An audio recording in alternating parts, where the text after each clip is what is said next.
Quiero hacer una breve introducción a la clase de hoy. Hemos hecho esta clase en conjunto con la mesa de enseñanza de Tete la Iglesia, así que un aplauso a la mesa de enseñanza de Tete la Iglesia. Ahí están Estela, Marcos. Y preparamos esta clase en conjunto porque queremos desarrollar un tema que es fundamental dentro de nuestra fe, que es la apologética, ¿sí? ¿Quiénes han escuchado hablar de lo que es la apologética anteriormente? ¿Alguien que tenga una idea de lo que es la apologética?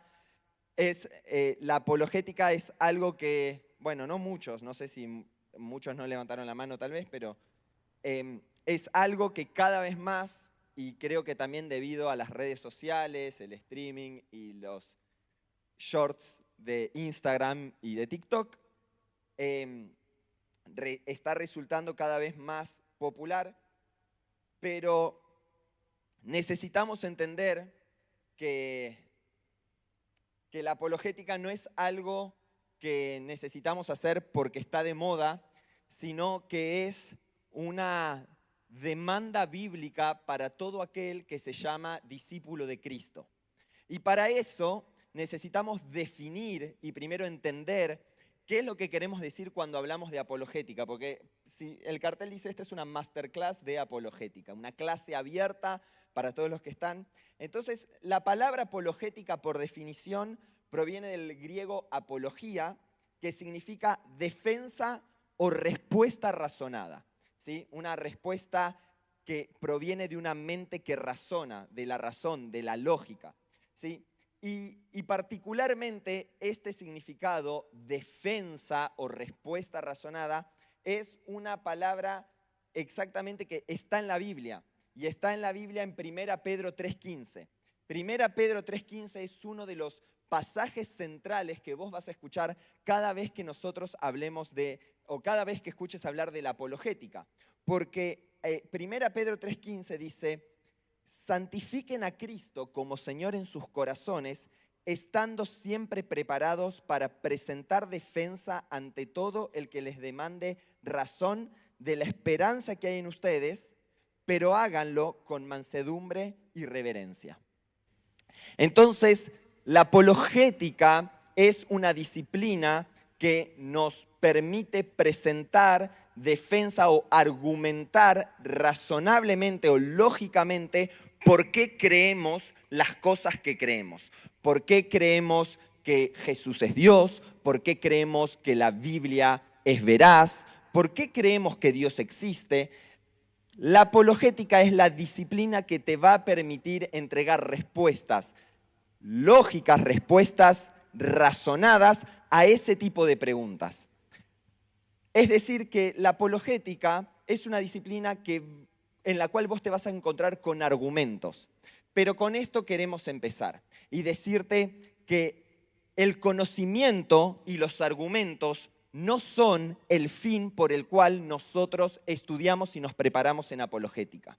Porque 1 Pedro 3.15 empieza, antes de hablar de que nosotros debemos presentar defensa de nuestra fe, dice el motivo por el cual nosotros tenemos que presentar defensa de nuestra fe. Es decir, nos da el porqué.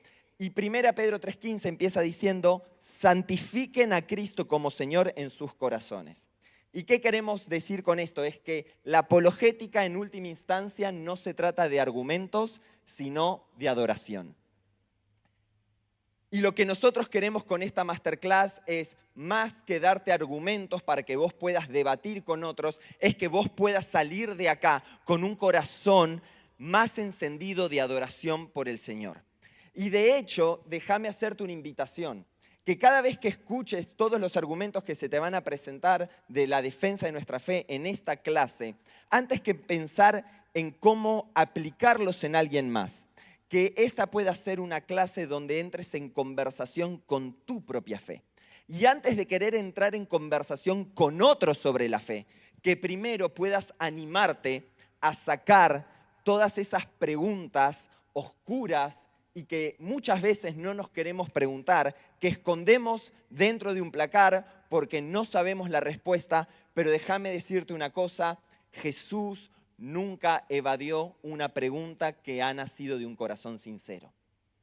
Y Él siempre estuvo dispuesto a dar la respuesta indicada para cada una de las preguntas. Así que yo te invito a que puedas en esta clase querer entrar en conversación con tu propia fe, con las preguntas que hay adentro tuyo, y puedas sacar y empezar a traer a la luz esas preguntas que hasta son difíciles muchas veces. Pero déjame decirte que quien no desfallece ante las preguntas, la luz del Evangelio resplandecerá y encontraremos razones y la defensa adecuada para decir nuestra fe es sólida. Estamos edificando nuestra vida sobre la roca que es Jesucristo y no sobre la arena. Y cuando venga la tribulación y cuando venga la tormenta, tu fe no fallará. Y todo lo que el Señor haya depositado en tu corazón permanecerá. Amén. Así que esto era lo que le queríamos compartir y voy a contar un poco cómo se va a tratar cómo se va a desarrollar la clase de hoy. Vamos a cubrir 4 temáticas dentro de la disciplina de la apologética.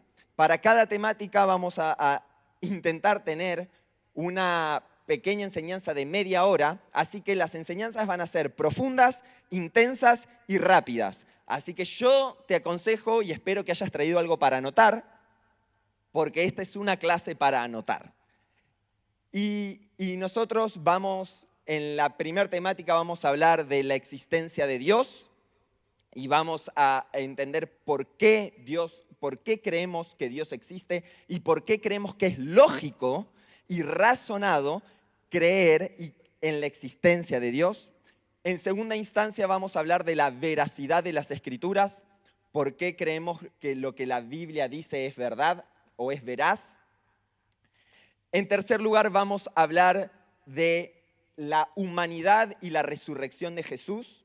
Y en cuarto lugar vamos a hablar de la divinidad de Jesús, la divinidad de Cristo. ¿Por qué creemos que no solo Jesús fue humano, no solo que Jesús murió y resucitó, sino que Jesús es Dios? ¿Sí? Porque hay un apologista que yo admiro mucho y sigo, que se llama Frank Turek, y Frank Turek dice, toda nuestra fe se resume en 2 preguntas. ¿Dios existe? Y la segunda pregunta es, ¿Cristo resucitó de entre los muertos? Si la respuesta a esas 2 preguntas es sí, entonces el cristianismo es verdad. Si alguna de las respuestas a esas preguntas es no, entonces el cristianismo es falso.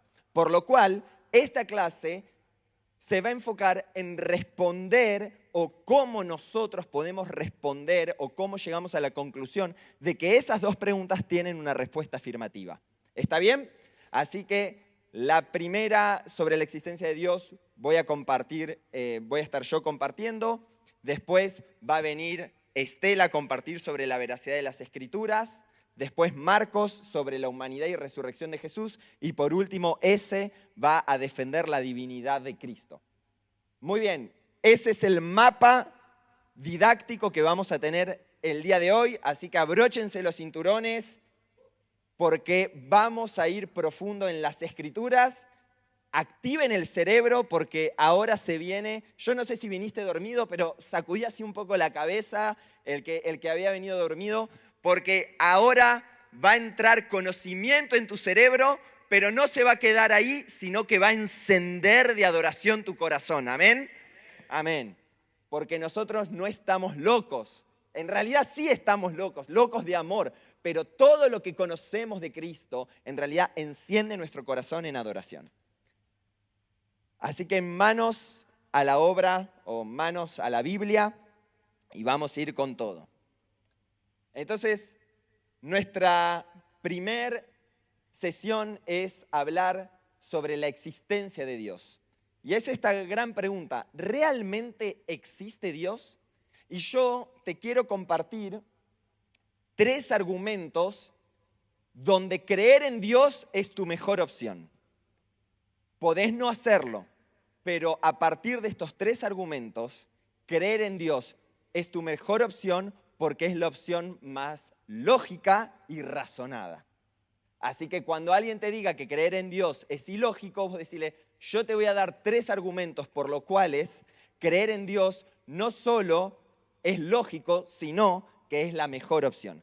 Pero antes de empezar esto, yo voy a necesitar un voluntario, así que le voy a pedir a Samu y Stephanie, porque ya les dije, vení Samu. Te voy a dar una tarea y acá tengo una reliquia, no una reliquia de la muerte de las de Harry Potter, pero esto es una reliquia, es una moneda.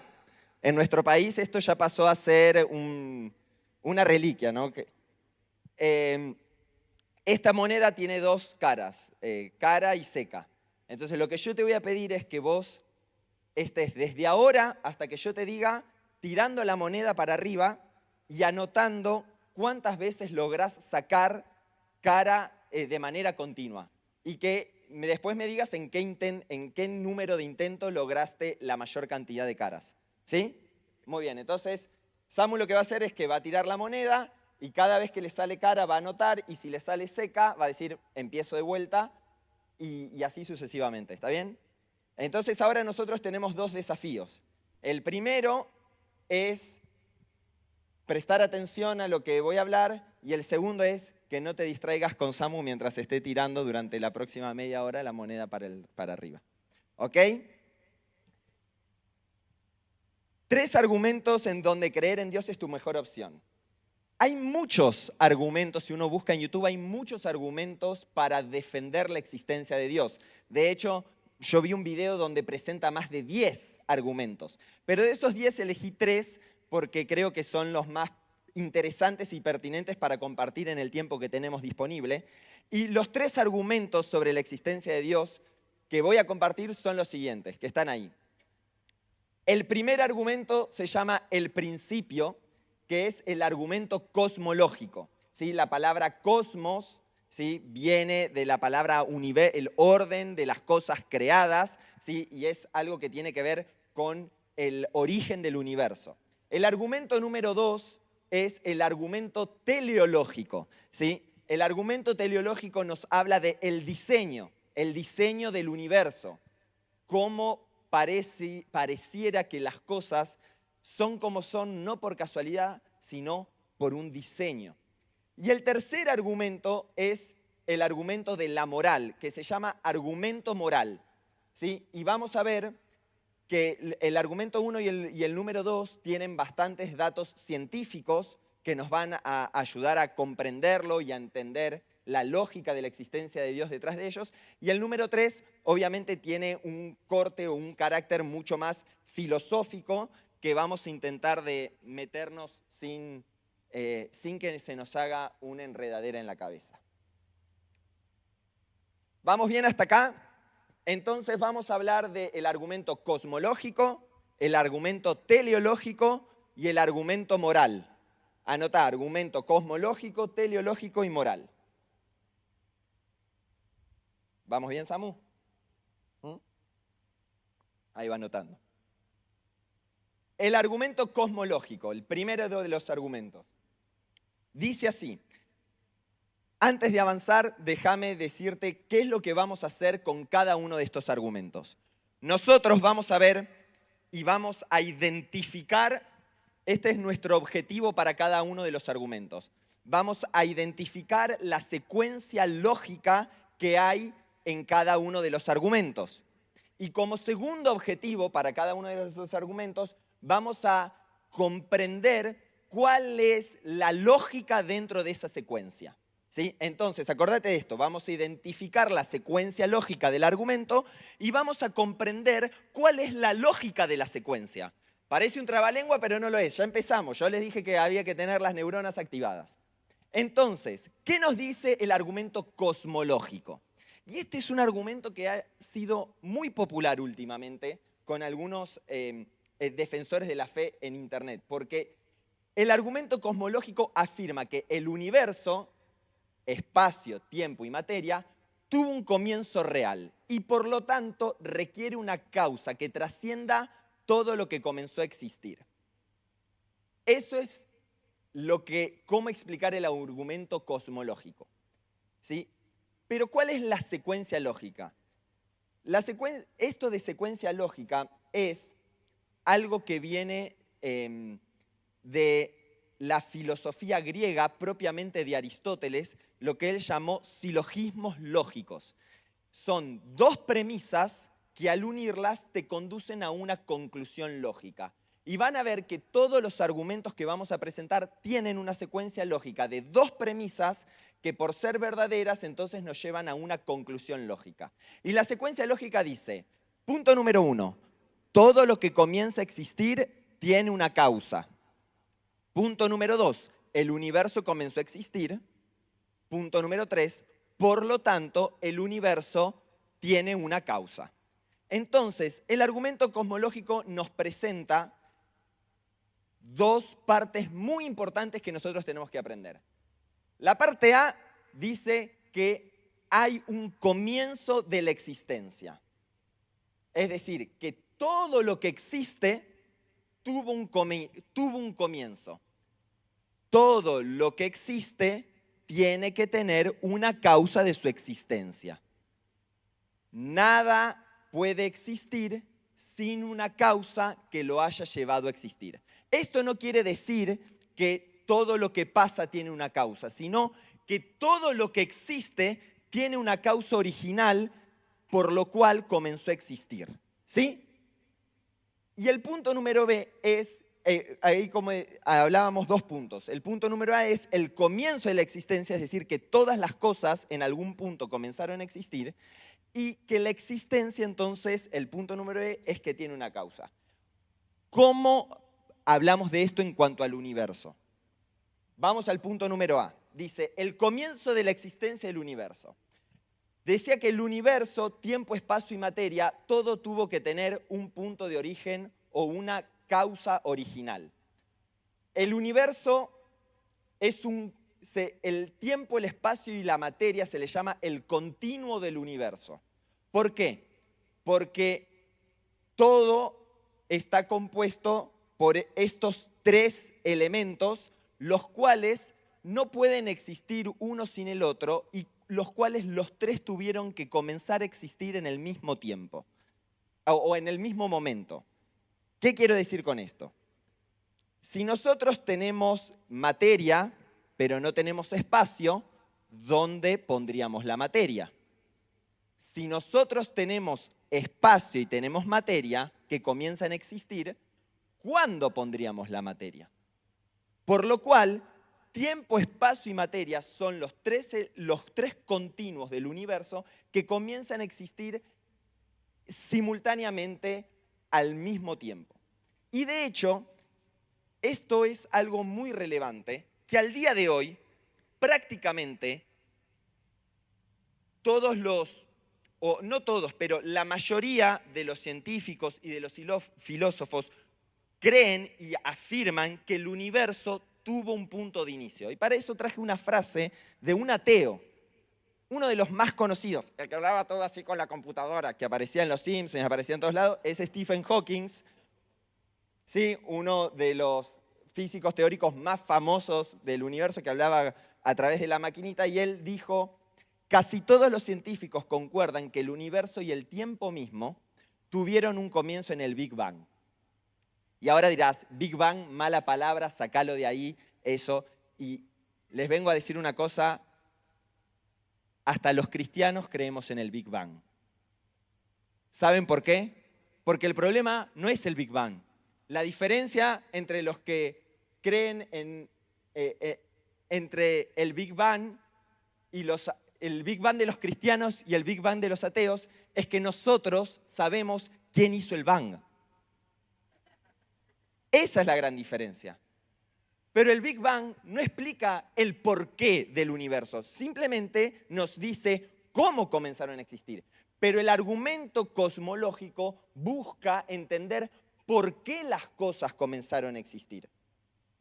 Entonces, lo primero que tenemos que ver es la evidencia que nosotros tenemos para afirmar que el universo no es eterno, sino que el universo, todo el universo que vemos, pensá más allá de las galaxias, de la Vía Láctea, más del sistema solar, de la última estrella que te imagines, todo tuvo una causa de origen, un punto de inicio, ¿sí? Ahora, ¿cuáles son las evidencias científicas que nosotros tenemos para afirmar eso? Y hay muchísimas, pero yo traje dos.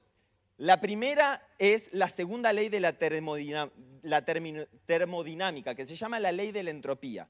Muchos la conocen como la ley que todo tiende al desorden. El universo tiende al desorden. En realidad, lo que dice la ley, la segunda ley de la termodinámica, es que las cosas tienen, todo lo creado, tiene una cantidad de energía específica, que esa energía cuando se utiliza se vuelve inútil, inoperante, por lo cual va a llegar un momento que la energía de todo el universo se va a apagar, como si pusieran un switch y se apagó la luz, se apagó el universo, porque tenemos una cantidad de energía limitada. Eso significa de que si la energía va a tener un fin, entonces tuvo que tener un comienzo y tuvo que tener un inicio. Si toda la energía va a tener un fin, significa que entonces tuvo que tener un inicio. Y la segunda evidencia de que el universo comenzó a existir en algún punto es la teoría de la relatividad general, descubierta por Albert Einstein en 1915. ¿Sí? En 1915 Albert Einstein descubrió esta teoría de la relatividad que después, con experimentos de un científico llamado Hubble, que es el famoso efecto Doppler, se descubrió que el universo está en continua expansión. Así que si el universo está en continua expansión, nosotros podríamos rebobinarlo hasta su punto de inicio. Y esos son dos argumentos científicos por los cuales los científicos hoy afirman que el universo tuvo un punto de origen. El universo fue creado, no es eterno. Ahora, si básicamente todo el mundo está de acuerdo con que el universo tuvo un principio, en realidad el problema está en aceptar quién es el que lo comenzó. Y para eso necesitamos entender que toda existencia tiene que tener una causa. Y Génesis 1:1 nos habla y nos da la respuesta. Y dice, en el principio, tiempo, Dios creó los cielos, espacio, y la tierra, materia. Y lo más importante es que Dios creó todas las cosas desde la nada. La palabra creó ahí es bará, es un atributo creativo que solo se le atribuye a Dios, porque Él es el único capaz de crear desde la nada. Si el universo tuvo un inicio, y aquí vamos al segundo punto, dice, entonces tiene que tener un iniciador. Entonces nos deja solo con dos opciones. O la nada inició todas las cosas, o alguien creó algo desde la nada. Y yo traje un video para que nosotros podamos ver cómo se ve en la práctica el argumento de decir que la nada misma pudo haber creado todas las cosas. Eso es un argumento ilógico en sí mismo, porque de la nada solo puede resultar nada. Del desorden no puede resultar el orden, ¿sí? Y tenés ahí el video 1. Este es un humorista, ni siquiera es alguien cristiano. Which is the funniest guess? And the nothing people make fun of the God people. They say God doesn't exist. I'm like, okay, maybe. But you know what definitely doesn't exist? Nothing. That's the defining characteristic of nothing, is that it doesn't exist. So what are we talking about? Either you think it's God, something you can't see, touch, taste, photograph, and science can't prove, or you think it's nothing, something you can't see, touch, taste, photograph, and science can't prove. But I think we can all agree, if your nothing sometimes spontaneously erupts into everything, that's a pretty goddamn magical fucking nothing, you guys. Some people think... Entonces, esa es la realidad. Si nosotros vemos un universo que comenzó a existir, necesitamos tener a alguien que lo haya iniciado. Pero ese alguien no puede ser de cualquier manera. Déjame decirte algunas características de cómo tiene que ser el algo o el alguien que inició el universo. Primero, si el creador del universo creó el tiempo, entonces el creador debe ser atemporal. Tiene que estar fuera del tiempo o tiene que ser eterno. Si creó la materia, tiene que ser inmaterial. o de naturaleza espiritual. Si creó el espacio, no tiene que ser espacial o tiene que ser, mejor dicho, omnipresente.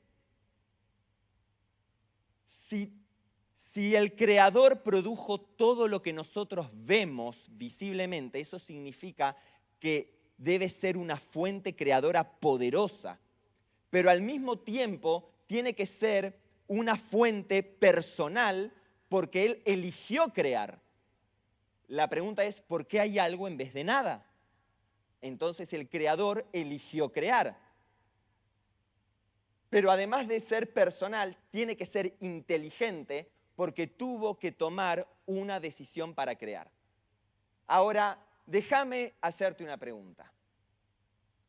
¿Quién es eterno, espiritual, omnipresente, poderoso, íntimo y personal y completamente y eternamente inteligente?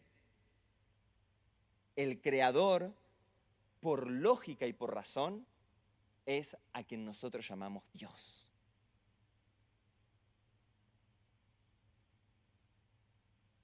Ese es el argumento cosmológico y está fundado en una premisa filosóficamente aceptada por todos y lógica y verdadera, que es que todo lo que existe tiene que tener una causa. De la nada no puede surgir algo, del desorden no puede surgir el orden. Necesitamos una causa poderosa, atemporal, inmaterial, personal, inteligente y no espacial para que todo lo que nosotros hoy vemos exista. Ese es Dios. ¿Vamos bien? Vamos al argumento número 2. El argumento teleológico. El argumento teleológico, la palabra telos significa diseño o propósito. Y básicamente yo les comparto, puse eso para el que le guste indagar más. William Lane Craig es un filósofo cristiano, sigue vivo, contemporáneo, tiene un montón de videos en YouTube. El que le guste profundizar en cuestiones filosóficas, lo recomiendo y él tiene muy buenos videos sobre los argumentos sobre la existencia de Dios. William Lane Craig dijo algo que dice que habla sobre el ajuste fino del universo. ¿Qué es el ajuste fino del universo? Y es que las constantes físicas del cosmos están calibradas de manera tan precisa que si varían mínimamente, la vida sería imposible. Y esta es nuestra secuencia lógica. Dice, el ajuste fino del universo para la vida inteligente se debe bien a una necesidad física o al azar o a un diseño inteligente. La premisa número 2 dice, no es plausible que sea debido a la necesidad física, porque ninguna de las leyes que existen en el universo, ni la ley de gravedad, ni la ley bueno, ahora vamos a ver, existen por algo, simplemente están ahí. Y tampoco puede ser por azar, y ahora vamos a ver el tema del azar. Por lo tanto, la afinación fina del universo, el ajuste fino del universo, se debe a un ser inteligente que lo diseñó. Y miren, estas son algunas, esto es lo que me refería con las leyes físicas universales. Tenemos la constante gravitacional, la fuerza de gravedad, la fuerza nuclear fuerte, la constante cosmológica. Dice, si la gravedad fuese solo un poco más fuerte, el universo se colapsaría.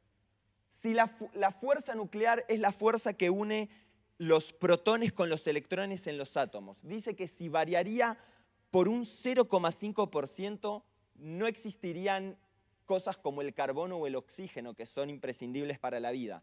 O la constante cosmológica dice que es el ritmo en el que el universo se expande. ¿Y saben lo que dijo nuestro amigo Stephen Hawking, el ateo?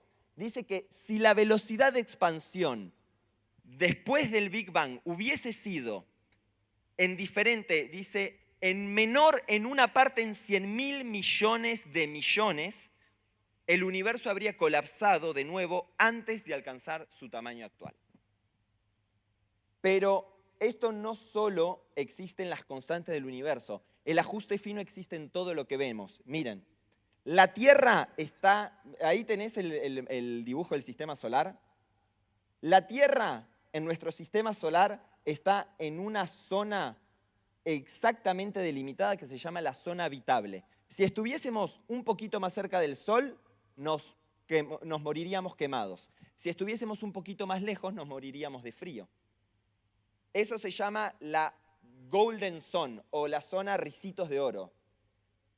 Dice que la gravedad de la Tierra es exacta para que nuestra atmósfera sea estable. La inclinación de nuestra Tierra es de 23,5 y es la inclinación exacta para que nosotros podamos tener un equilibrio climático en la Tierra. Si no, nos moriríamos de frío o nos moriríamos de calor y no tuviésemos estaciones.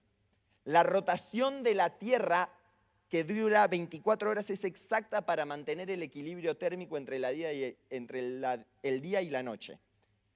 El campo magnético terrestre nos protege de la manera justa entre el viento solar y la radiación.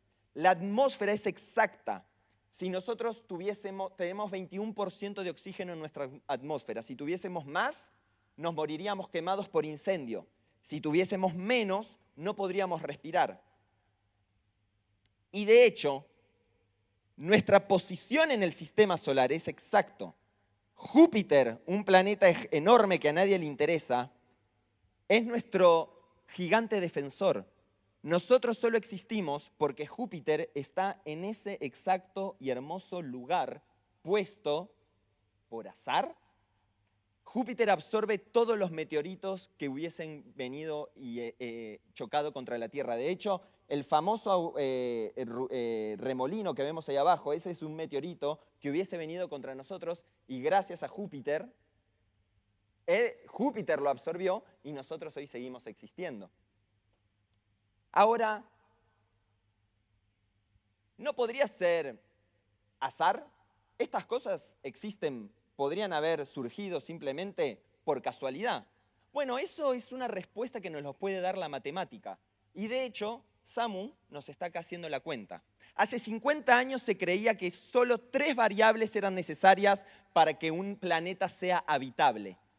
50 años después, al día de hoy, se cree que esas variables aumentaron a más de 200 variables para que un planeta sea habitable. Y de hecho voy a leer una estadística. Cuando se combinan las constantes cosmológicas y las condiciones planetarias, la probabilidad de que surja un planeta habitable por azar es prácticamente nula. Esto no es filosofía, esto es matemática, señores. Dice, el astrofísico Hugh Ross calcula que la probabilidad de que todas estas condiciones se den simultáneamente por casualidad es menor que 1 en 10 a la 400. Samu, ¿cuántas veces vos tiraste cara continuas? Continuas, 7 veces. 7 veces, ¿en cuántos intentos? En el intento 190. 234 intentos en total. ¿Y saben cuántas caras consiguió continuas? 7. ¿Saben cómo tendría que haber sido para que el universo exista tal como es y nosotros podamos vivir hoy en él? Es como si Samu hubiese tirado 400 veces seguidas la moneda para arriba y las 400 veces hubiese salido cara en el primer intento. En un solo intento, 400 veces seguidas cara. Hizo 234 intentos. Señores, el universo no existe por azar, eso es imposible. Entonces, como no es por necesidad natural ni por azar, por lo cual el ajuste fino del universo es porque hay un creador inteligente que lo diseñó para que sea tal cual es.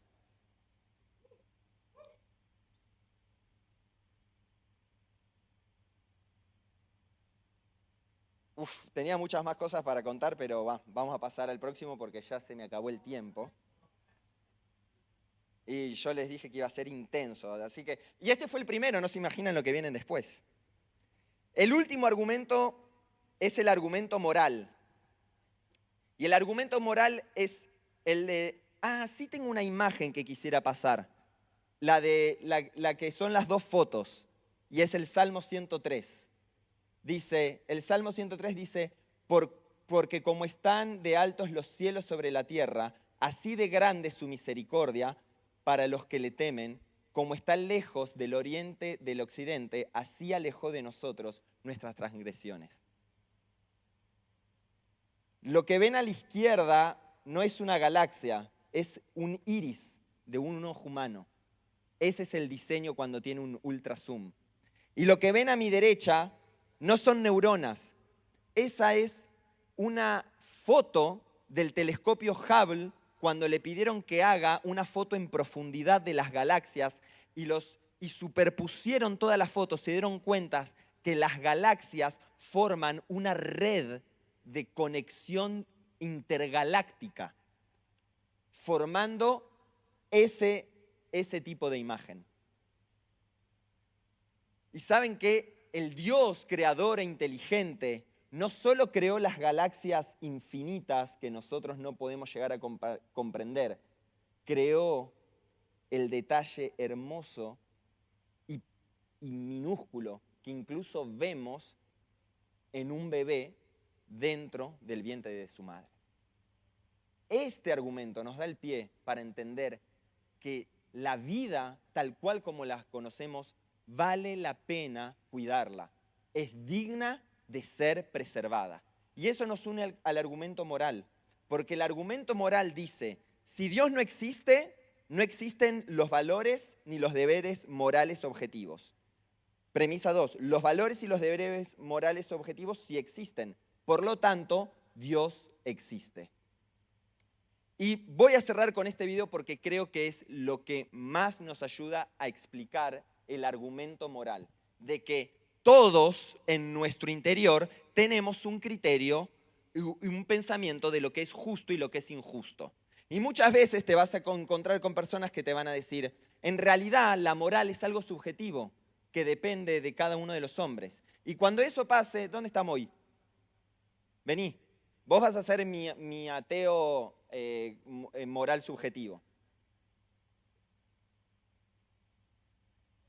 Entonces, cuando alguien te diga que la moral en realidad es subjetiva y no es un estándar externo a nosotros, lo que vos le vas a decir es que le vas a pegar en el hombro.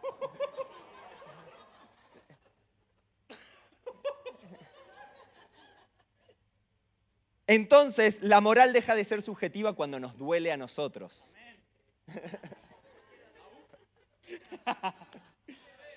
Pero si considerás que eso es medio inmoral, como muchos de nosotros consideraríamos, le vas a preguntar, ¿pero vos no crees que existe la injusticia? Te hago una pregunta, le vas a decir, ¿a la gente buena le pasan cosas malas? Muy probablemente te diga, sí, es verdad, yo conozco gente buena que le pasa cosas malas. Si la persona considera, gracias amigo, perdón por la piña. Pero vos sos teísta, no sos ateo, muy bien, estás. Confió demasiado. Y esto es porque si en algún momento considerás que el universo es injusto o que el mundo es injusto para con alguien, significa que tenés un estándar moral que no viene de vos mismo. De algún lado lo tomaste. ¿Y sabías quién se dio cuenta de esto?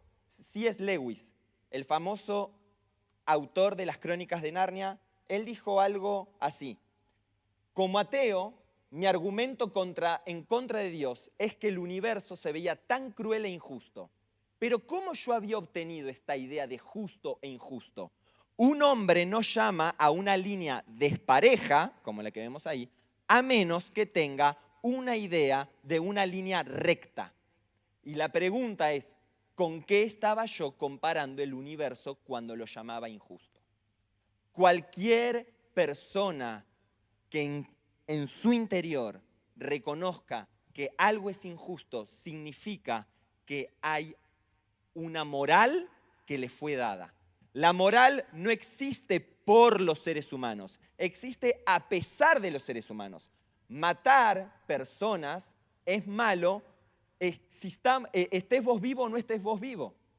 Eso quiere decir que la moral es externa a nosotros, no es subjetiva. La moral es objetiva y real, no es subjetiva y dependiente del ser humano.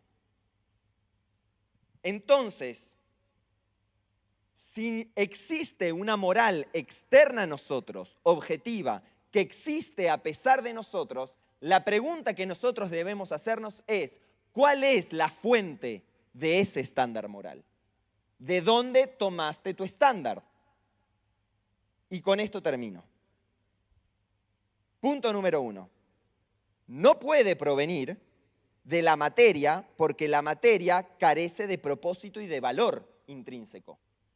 Entonces, si somos un conjunto de átomos, células y evolución, y somos simplemente materia, de la materia no puede venir cosas como la bondad, la justicia, el amor, la humildad, la generosidad. ¿Cómo explica alguien que solo cree en átomos, en moléculas, cosas como el amor de una madre a un hijo? No hay manera. La moral no puede venir de la materia. La moral no puede venir solo de la sociedad, porque las sociedades cambian y se equivocan. Por más de que hubo una nación entera que dijo que matar judíos era correcto porque eran menos humanos, eso no lo hizo moral. No puede provenir del individuo porque los individuos discrepamos entre sí.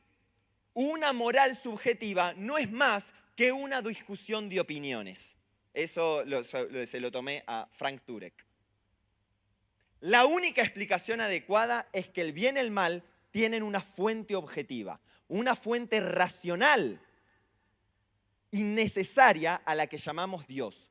Un ser que no dicta lo que es el bien y el mal, sino un ser que es el bien mismo. Y eso es lo que dice Santiago 1:17.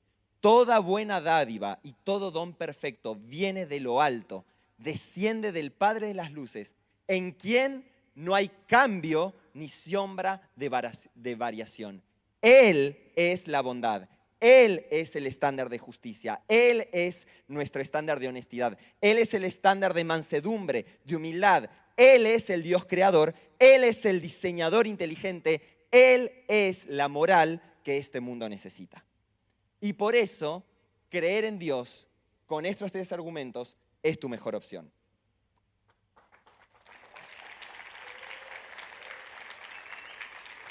Ahora, Dios existe, pero ¿cuál es el Dios que existe? Porque no estuvimos hablando específicamente del Dios de la Biblia. En esta instancia podría ser cualquier tipo de Dios. Pero la primera pregunta fue respondida. ¿Dios existe?